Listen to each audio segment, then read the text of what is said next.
होता है बच्चों? ये लोकेटेड होता है आपका न्यूक्लियस में। कहाँ? न्यूक्लियस में। न्यूक्लियस के अलावा भी कहीं डीएनए पाया जाता है, तो बिल्कुल कहाँ पर? माइटोकॉन्ड्रिया में। लेकिन प्लांट का देखेंगे आप कि प्लांट में कोई ऐसा ऑर्गेनेल है जहाँ पर डीएनए पाया जाता है? तो आप ज़रा इसे सोचिए कि प्लांट में माइटोकॉन्ड्रिया और न्यूक्लियस के अलावा भी कहीं डीएनए पाया जाता है? तो इसका आंसर आप खुद से ढूंढिए। तो हमने देखा कि डीएनए न्यूक्लियस में पाया जाता है, इसके अलावा यहाँ पर माइटोकॉन्ड्रिया में। अब बच्चों हम देखेंगे डीएनए के बारे में कुछ और जानकारी।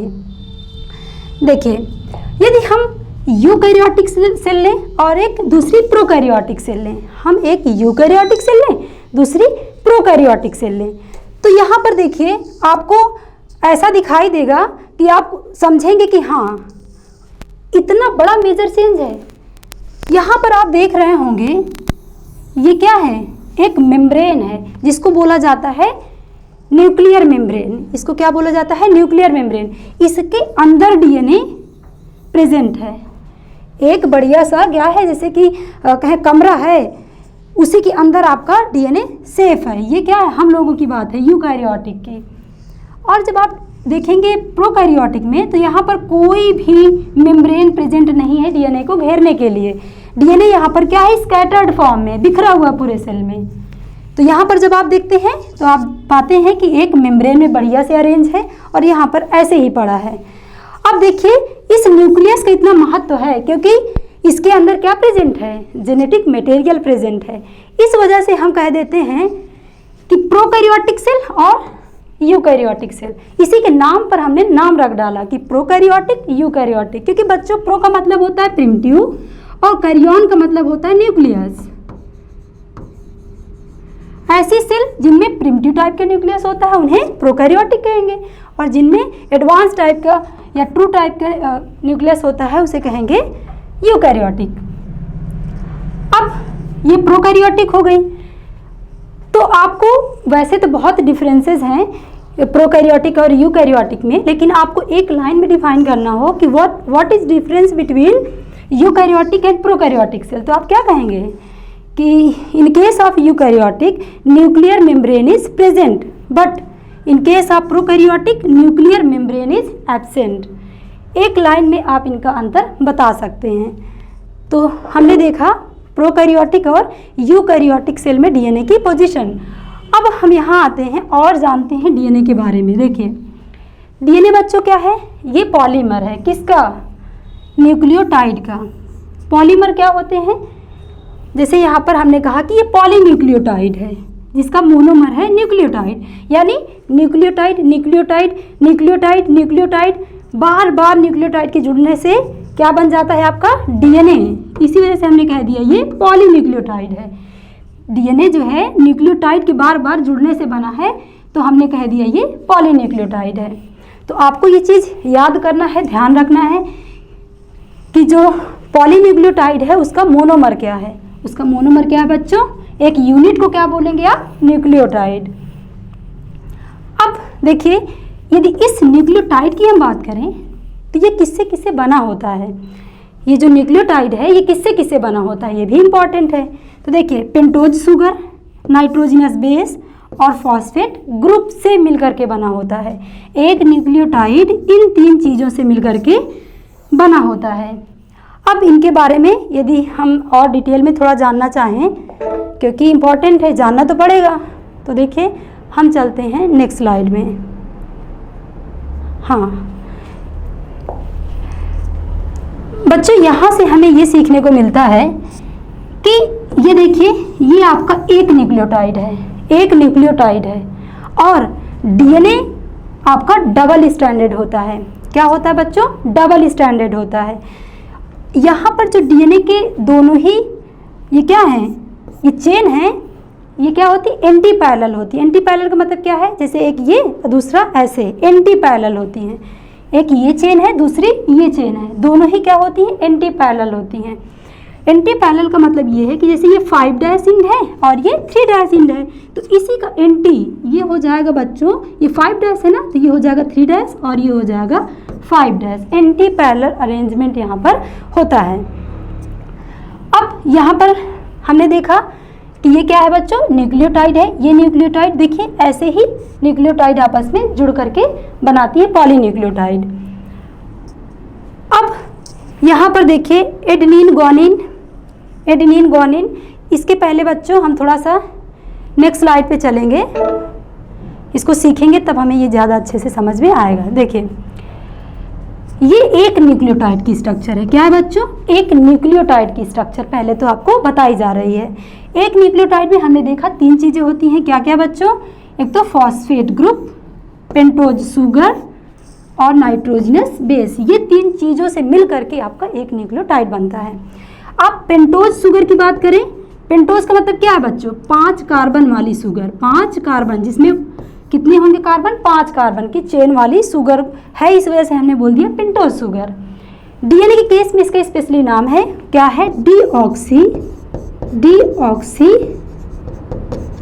Ribose sugar. क्या है बच्चों, डीऑक्सी राइबोज शुगर। डीएनए के केस में इसका नाम है डीऑक्सी राइबोज शुगर, ये है। अब बात करें नाइट्रोजनस बेस की, तो नाइट्रोजनस बेस देखिए, एक है आपका प्यूरीन। क्या है बच्चों, प्यूरीन, बहुत ज़्यादा इंपॉर्टेंट है प्यूरीन। दूसरा है पिरिमिडीन। दूसरा क्या है बच्चों, पिरिमिडीन। प्यूरीन आपके 2 प्रकार के हैं, कौन कौन से, एडेनिन, दूसरा ग्वानिन। प्यूरीन आपके 2 प्रकार के हैं बच्चों, एडेनिन, दूसरा ग्वानिन। पिरिमिडीन भी 2 प्रकार के हैं, थाइमिन, जिसको हम टी से रिप्रेजेंट करते हैं, थाइमिन और साइटोसिन।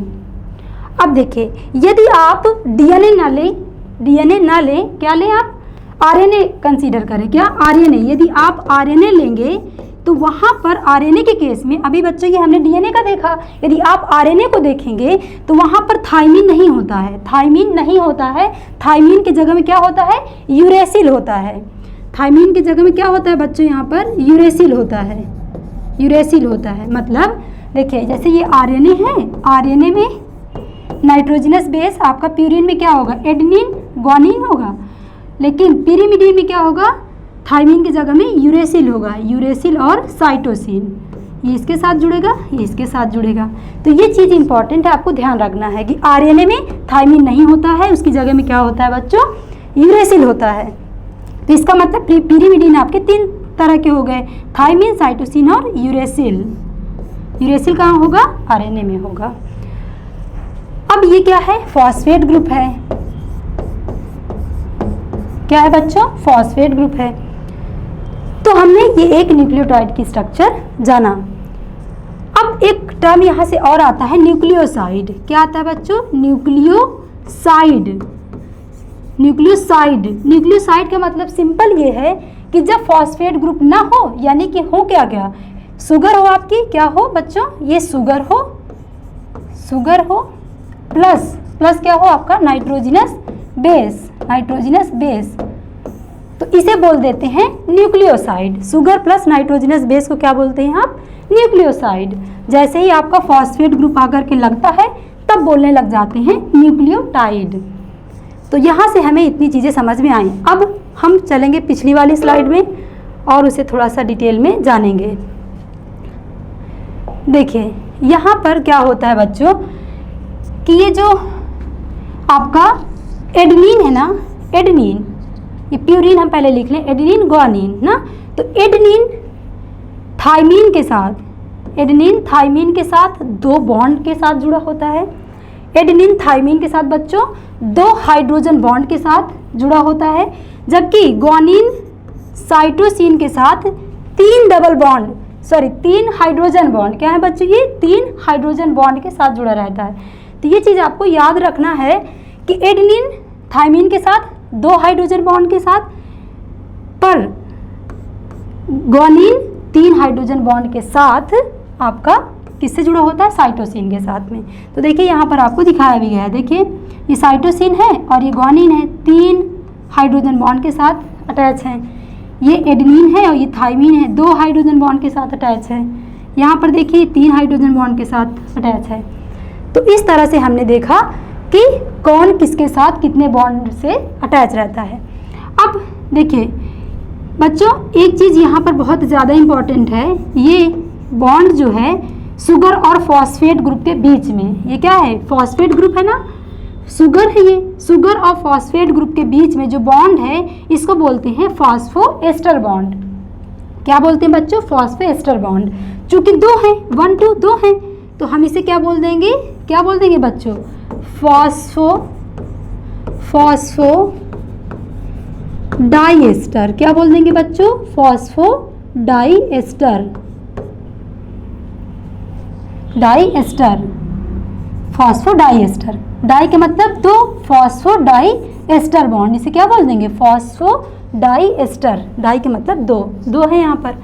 अब ये बॉन्ड डीएनए का क्या होता है, कैरेक्टरिस्टिक बॉन्ड होता है, बहुत ज़्यादा इंपॉर्टेंट है। फॉस्फो डाइएस्टर बॉन्ड बच्चों डीएनए का कैरेक्टरिस्टिक बॉन्ड होता है। जैसे कि आप कार्बोहाइड्रेट देखेंगे तो कार्बोहाइड्रेट का कैरेक्टरिस्टिक बॉन्ड क्या होता है, ग्लाइकोसिडिक बॉन्ड। तो उसी तरह से जितने भी बायोमॉलिक्यूल हैं उनके बॉन्ड बहुत इंपॉर्टेंट होते हैं। जैसे कि आप डीएनए देख रहे हैं तो डीएनए का कैरेक्टरिस्टिक बॉन्ड है फॉस्फोडाइएस्टर बॉन्ड, आपको ये चीज़ याद रखना है। तो हमने देखा एंटी पैरेलल कैसे अरेंज होते हैं, वो हमें समझ में आ गया। ये 5 डैश इंड है, ये 3 डैश इंड है, इसी के एंटी 3 डैश इंड है, ये 5 डैश इंड है। अब देखिए यहाँ पर इसी तरह से अरेंजमेंट आपको दिखाया गया है। अब बच्चों एक टर्म आ रहा है बैकबोन। बैकबोन का क्या मतलब है, देखिए ये जो आपका शुगर फॉस्फेट ये मिलकर बनाती हैं क्या, ये दोनों मिलकर बनाती है बैकबोन। उसमें नाइट्रोजनस बेस नहीं होते हैं। क्या क्या है बैकबोन में, शुगर फॉस्फेट। तो एक देखिए इधर और दूसरी इधर, ये दोनों क्या बना रही है, बैकबोन बना रही है, जिसमें क्या क्या है बच्चों, शुगर है, फॉस्फेट है, फिर क्या है, फॉस्फेट, शुगर है, फॉस्फेट, ऐसे करके ये बनाती हैं। तो ये इन्हें क्या कह देते हैं, ये बैकबोन है, जो किससे बनेगी, शुगर फॉस्फेट, ये बैकबोन है। ठीक, अब देखिए ये जो आपका डबल स्ट्रैंडेड है ये कुछ इस प्रकार से अरेंज रहता है। हेलिक्स यहाँ पर आपको दिखाया गया है। अब थोड़ा सा चलेंगे नेक्स्ट स्लाइड में और इसका जो हेलिक्स वाला मॉडल है वो हम यहाँ से देखने की कोशिश करेंगे। देखिए डीएनए का जो डबल हेलिकल स्ट्रक्चर है वो किसने दिया था बच्चों, ये बहुत ज़्यादा इम्पॉर्टेंट है क्योंकि आपका जो डीएनए होता है वो कैसा होता है, इस तरह से होता है। देखिए जैसे यहाँ पर आपको दिखाया गया है, इस तरह से ये आपका सेल में प्रेजेंट होता है। इस मॉडल को किसने दिया था, वॉटसन एंड क्रिक ने। वॉटसन एंड क्रिक ने इस मॉडल को दिया था।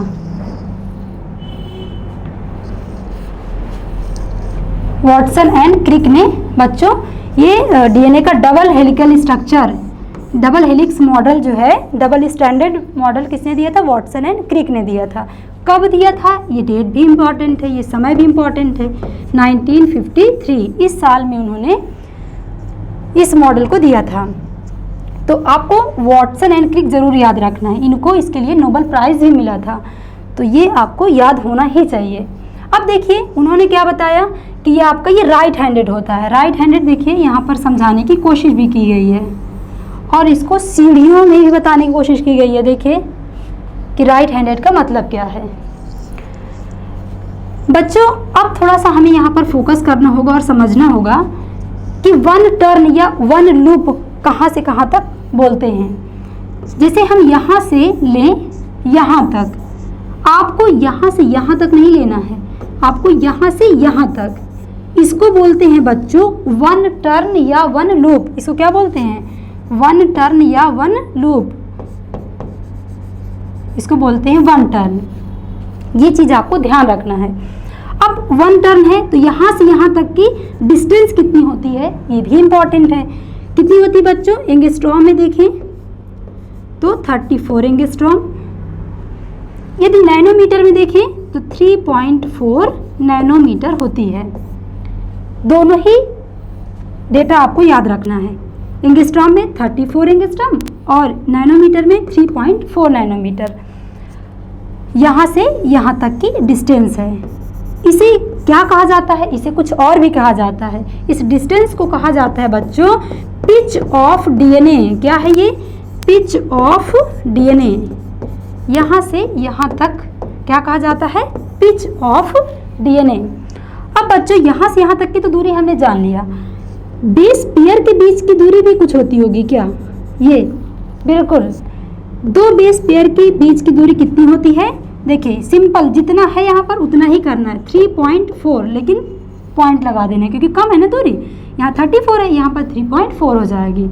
एंगस्ट्रॉम में है ये, क्या है बच्चों, एंगस्ट्रॉम में है। जब आप नैनोमीटर की बात करेंगे तो बोलेंगे कि 0.34 नैनोमीटर है। दो बेस पेयर के बीच की दूरी कितनी, 3.4 एंगस्ट्रॉम, या नैनोमीटर में बोलेंगे तो 0.34 नैनोमीटर।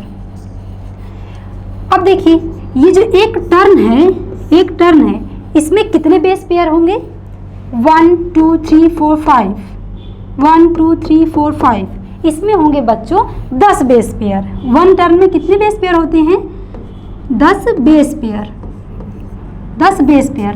हम कहें नाइट्रोजनस बेस कितने होते हैं, तो आप बोल देंगे 20, नाइट्रोजनस बेस तो आपके 20 हो जाएंगे ना। देखिए बेस पेयर का मतलब क्या है बच्चों, देखिए यहाँ पर आप देखिए, जैसे मान लीजिए कि एडेनिन है, ग्वानिन है, ठीक। अब यहाँ पर क्या हो जाएगा, थाइमिन, ये इसी के सामने क्या हो जाएगा, साइटोसिन, फिर थाइमिन के सामने क्या हो जाएगा, एडेनिन, फिर साइटोसिन के सामने क्या हो जाएगा, ग्वानिन।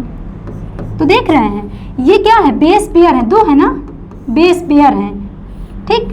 और ये क्या है, एक नाइट्रोजनस बेस है। तो इसी वजह से हम बोलते हैं, इस तरह से आप एक टर्म में देखेंगे तो आपको 10 बेस पेयर दिखाई देंगे, और पूछे आपसे कि कितने नाइट्रोजनस बेस होंगे तो आप बताएंगे 20। देखिए 1 2 3 4 5 6 7 8 ऐसे करके जब यहाँ तक आएंगे 10 तक करते हुए तो आपको 20 नाइट्रोजनस बेस मिल जाएंगे। और देखिए कलर में ही बताया गया है, ये एक नाइट्रोजनस बेस है, ये दूसरा वाला है, ये दूसरा है, ये फिर दूसरा है। तो इस तरह से आपको यहाँ पर बताया भी गया है। तो इतनी इन्फॉर्मेशन आपको यहाँ से ज़रूर स्टोर करना है दिमाग में, क्या कि डीएनए का जो डबल हेलिक्स मॉडल है, डबल हेलिकल मॉडल है, किसने दिया, वाटसन एंड क्रिक ने दिया।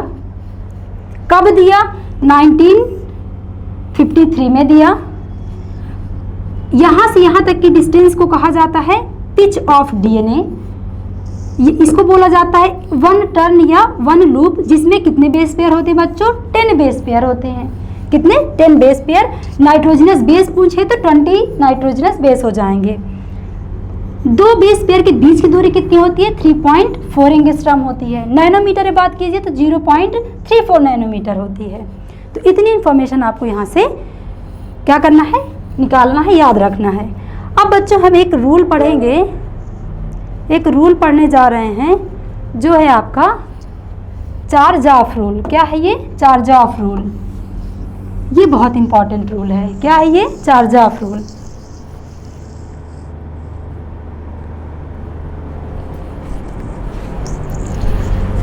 बच्चों चार्ज-ऑफ रूल है, ये कहता है कि प्यूरिन जितने होंगे उतने ही पिरिमिडीन होंगे, जितने प्यूरिन होंगे उतने ही पिरिमिडीन होंगे। इसका क्या मतलब है, देखिए इसका मतलब ये है कि जैसे हमने यहाँ पर देखिए थोड़ा बना ले इसको,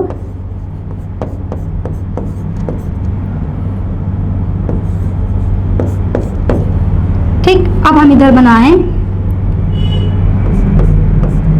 इसी के सामने,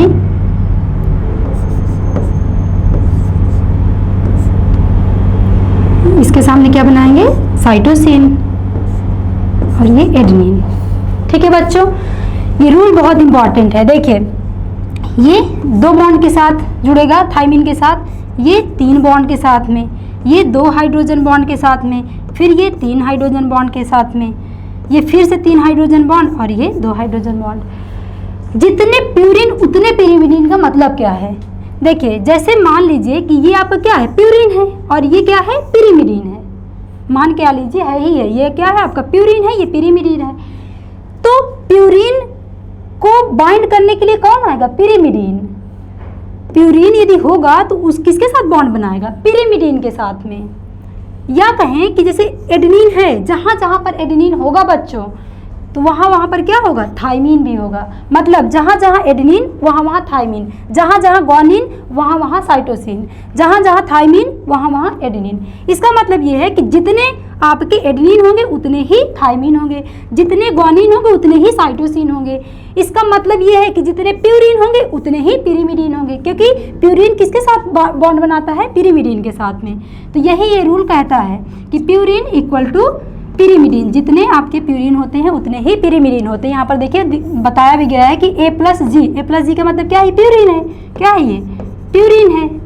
और ये T प्लस C ये क्या है बच्चों, पिरिमिडीन है। ये क्या है, पिरिमिडीन है। 4 मिनट बाकी है, 4 मिनट। तो ये रूल बताता है कि जितने आपके प्यूरिन उतने ही पिरिमिडीन। अब देखिए एक बात और यहाँ से इम्पोर्टेंट है कि जितने एडेनिन है, मान लीजिए कि इधर जो है ये एडेनिन, हाँ एडेनिन, प्यूरिन में हम बात करें कि जितने एडेनिन हैं उतने ही ग्वानिन होंगे, ये ज़रूरी नहीं है। देखिए जैसे हम ये कहें कि मान लीजिए 10 हमने बना दिया, हमने यहाँ पर क्या बना दिया, 1 लूप बनाया, 1 लूप हमने यहाँ पर बना दिया, 1 2 3 4 5 6 7 8 9 10। ठीक, अब हम आपसे कहें कि इस 1 लूप में जितने प्यूरिन हैं क्या उतने ही पिरिमिडीन होंगे, तो आप बोलेंगे हाँ, क्योंकि इक्वल होंगे। लेकिन ये क्या ज़रूरी है कि यहाँ पर जितने एडेनिन हैं उतने ही आपके ग्वानिन होंगे। मतलब ये वाला जो रेशियो है क्या इसके इक्वल होगा। जैसे एडेनिन प्लस ये जो यहाँ पर बनाया गया, कहाँ पर ये, सॉरी, एडेनिन प्लस क्या है ये, ग्वानिन, और ये क्या है, थायमीन प्लस साइटोसिन। देखिए जितने ये होंगे क्या उतने ही नंबर में ये होंगे। मतलब कि जैसे मान लीजिए बॉन्ड बना रहे हैं, ठीक है, यहाँ पर 10 हैं, 10 हैं, तो क्या 5 ये होंगे, 5 ये भी होंगे, ऐसा ज़रूरी नहीं है। ये 2 हो सकते हैं, ये 10 हैं, तो 2 में ये मान लीजिए 2 हो गए तो ये कितने हो जाएंगे, ये 2 हो गए तो ये 8 हो जाएंगे। तो जितने ये वाला पेयर है ज़रूरी नहीं है, हाँ जितना आपका ये वाला है, हाँ ये वाला है उतना ये वाला हो ज़रूरी नहीं है। मान लीजिए यहाँ पर ये 3 हैं तो ये आपके 10 में से 3 यदि निकाल देंगे कितने, 7 हो जाएंगे। यदि ये 3 है तो ये 7 हो जाएंगे। तो ये रूल ये इस बारे में भी बात करता है। तो आपको इस रूल में एक लाइन ज़रूर याद रखनी है कि जितने नंबर ऑफ प्यूरिन होते हैं किसके इक्वल होते हैं, नंबर ऑफ पिरिमिडीन के। प्यूरिन पिरिमिडीन हमेशा इक्वल होते हैं। तो बच्चों अब इसके आगे की चर्चा हम लोग करेंगे नेक्स्ट वीडियो में। Thank you.